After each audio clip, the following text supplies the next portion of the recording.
ശിരൂരിൽ കുന്നിടിഞ്ഞ് കാണാതായ അർജുനനായുള്ള തിരച്ചിൽ തുടരുന്നതിനിടെ തിരച്ചിൽ നടക്കുന്നിടത്ത് മലയാളികളായ രക്ഷാപ്രവർത്തകരോട് തിരച്ചിൽ നടക്കുന്ന മേഖലയിൽ നിന്ന് പുറത്തു പോകാൻ ആവശ്യപ്പെട്ടതായും മർദ്ദിച്ചതായും പരാതി. ജില്ലാ പോലീസ് മേധാവിയാണത്രേ മലയാളി രക്ഷാപ്രവർത്തകരോട് സംഭവ സ്ഥലത്ത് നിന്ന് മാറി നിൽക്കാൻ ആവശ്യപ്പെട്ടത് എന്നാണ് ആരോപണം.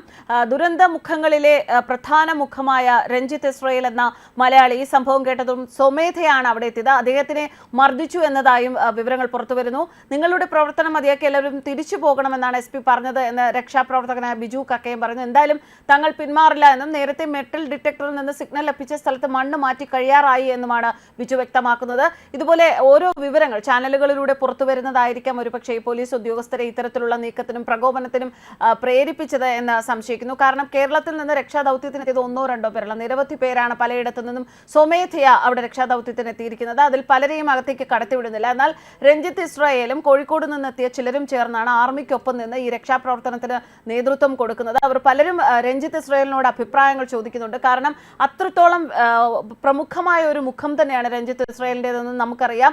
മലയാളി സാന്നിധ്യം പലപ്പോഴും ഇത്തരത്തിലുള്ള ദുരന്ത മുഖങ്ങളിൽ ഒരു മലയാളി സാന്നിധ്യമായി അവിടെ എത്തി ഒരു 10 പൈസ പോലും കയ്യിൽ വാങ്ങാതെ തൻ്റെ ഒരു കടമ എന്ന രീതിയിൽ നിർവഹിക്കുന്ന ഒരു വ്യക്തി തന്നെയാണ് രഞ്ജിത്ത് ഇസ്രായേൽ. അപ്പോൾ അത്തരത്തിലുള്ള രഞ്ജിത്ത് ഇസ്രായേലിനെ പോലുള്ള ആൾക്കാരൊക്കെ ഉണ്ടാകുമ്പോൾ അതൊരു വല്ലാത്തൊരു പ്രചരണം ലഭിക്കുന്നു. അവിടെ എന്താണ് സംഭവിക്കുന്നത് എന്നുള്ളത് പുറം ലോകം അറിയുന്നു എന്നുള്ളത് ഒരു പക്ഷേ സർക്കാരിനെ ഭയപ്പെടുത്തുന്നുണ്ടാവാം. ഒന്നാമത് തന്നെ കർണാടക സർക്കാരിന് ഈ രക്ഷാപ്രവർത്തനവുമായി ബന്ധപ്പെട്ട് വലിയ രീതിയിലുള്ള വിമർശനങ്ങളാണ് വന്നത്. ശരിയായ രീതിയിൽ രക്ഷാപ്രവർത്തനം നടന്നില്ല എന്നും പ്രോപ്പറായ സമയത്ത് രക്ഷാപ്രവർത്തനം ആരംഭിച്ചില്ല എന്നുള്ള രീതിയിലുമൊക്കെയുള്ള പരാതികൾ ധാരാളമായി ഉയരുന്നുണ്ട്. ഇവിടെ കേരളത്തിൽ നിന്നുള്ള മാധ്യമങ്ങൾ അവിടെ ചെന്നതിന് ശേഷമാണ് രക്ഷാപ്രവർത്തനം ഊർജിതമായത് എന്നതും നമ്മൾ കേട്ട കാര്യങ്ങൾ തന്നെയാണ്. എന്തായാലും ഇത്തരത്തിലുള്ള ഒരു അവസരത്തിൽ കൂടുതൽ വിവരങ്ങൾ പുറത്തു പോകാതിരിക്കാനും എന്തിനാണ് ഈ മാധ്യമ പ്രവർത്തകരെയും അതുപോലെ തന്നെ നമ്മുടെ മലയാളികളായ രക്ഷാപ്രവർത്തകരെ അവിടെ നിന്ന് മാറ്റി നിർത്താൻ കർണാടക സർക്കാർ പ്രയത്നിക്കുന്നത് എന്ന് അറിയുന്നില്ല. മൊബൈലിൽ ചിത്രങ്ങൾ പകർത്തുന്നത് പോലും നിരോധിച്ചിട്ടുണ്ട് എന്നാണ് കേൾക്കുന്നത്. എന്നാൽ കർണാടകയിലെ ചില ചാനലുകൾ അവിടെ വന്ന് ദൃശ്യങ്ങൾ ചിത്രീകരിക്കുന്നുണ്ട് എന്നും രക്ഷാപ്രവർത്തകർ പറയുന്നു. പോലീസിന്റെ നിർദ്ദേശത്തിന് പിന്നാലെ മലയാളി രക്ഷാപ്രവർത്തകരും പോലീസ് ഉദ്യോഗസ്ഥരും തമ്മിൽ സ്ഥലത്ത് തർക്കമുണ്ടായി. രക്ഷാപ്രവർത്തകനായ രഞ്ജിത്ത് ഇസ്രായേലിനെ പോലീസ് കയ്യേറ്റം ചെയ്തു എന്നാണ് പരാതി. തർക്കത്തിന്റെ ദൃശ്യങ്ങൾ ഇപ്പോൾ പുറത്തു വരുന്നുണ്ട്.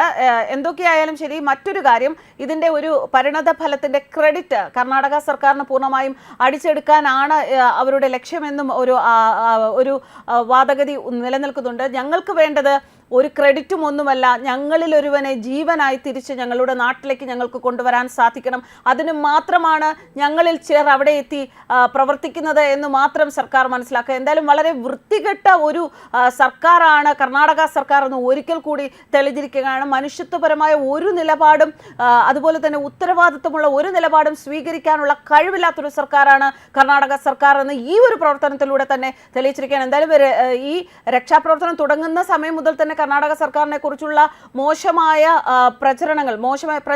മോശമായ വസ്തുതകൾ പുറത്തു വന്നു കഴിഞ്ഞു. അതിനോടൊപ്പം അതെല്ലാം ഒന്നുകൂടി ഊട്ടി ഉറപ്പിക്കുന്നത് തന്നെയാണ് ഇപ്പോൾ അവിടെയുള്ള രക്ഷാപ്രവർത്തനത്തിനെത്തിയ സാധാരണക്കാരായ മലയാളികളെ പുറത്താക്കാൻ അവർ ശ്രമിക്കുന്ന ഈ ശ്രമത്തിലൂടെയും പുറത്തു വരുന്നത്. എന്തായാലും ഒരിക്കലും തങ്ങൾ പിന്മാറില്ല, അർജുനെ കണ്ടെത്തിയിട്ടേ മടങ്ങൂ എന്നുള്ള വാശിയിൽ തന്നെയാണ് ഇപ്പോൾ എല്ലാ രക്ഷാപ്രവർത്തകരും. News desk കർമാനസ്.